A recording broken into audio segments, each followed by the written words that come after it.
So we've reached the inversions, and there's going to be two poses that I'm going to teach you.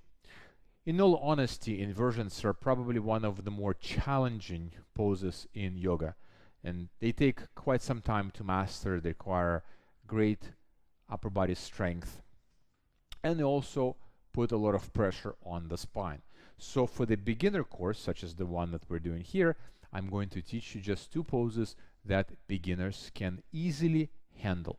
The first pose is called Viparita Karani, or legs up the wall pose, and it's exactly what it sounds like. We're going to situate ourselves next to the wall, and we're going to bring the legs up the wall.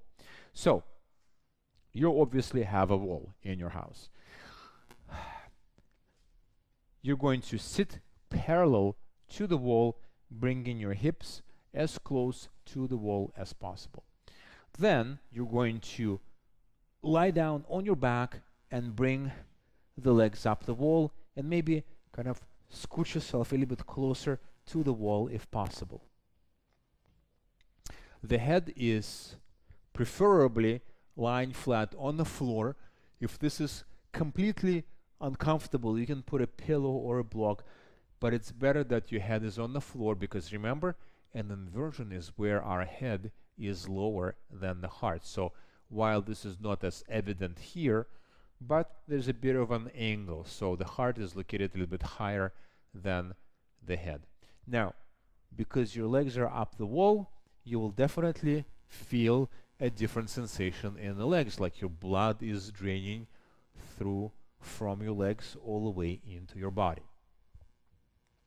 And you can easily spend in this pose a minute, 2 minutes, 3 minutes. You can close your eyes. You can have the hands on your heart if you want to connect with your breath, or maybe to the sides. And it's a really good way to wind down after the practice, relieve the pressure from your legs, especially if you've been standing or walking all day, and to really observe the effects that the inversion takes on your mind. And as I said, this is really a beginner version of the pose, and this is something that I strongly encourage you to do at the end of every yoga practice. So close to the walls, at the wall as much as possible. The legs are relaxed. I'm not trying to stretch or anything like that.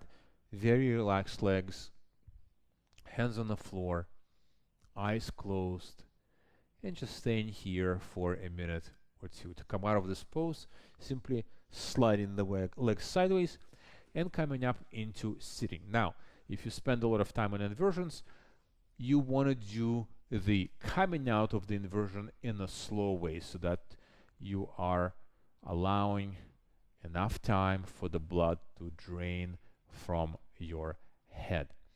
So this is as simple as it gets.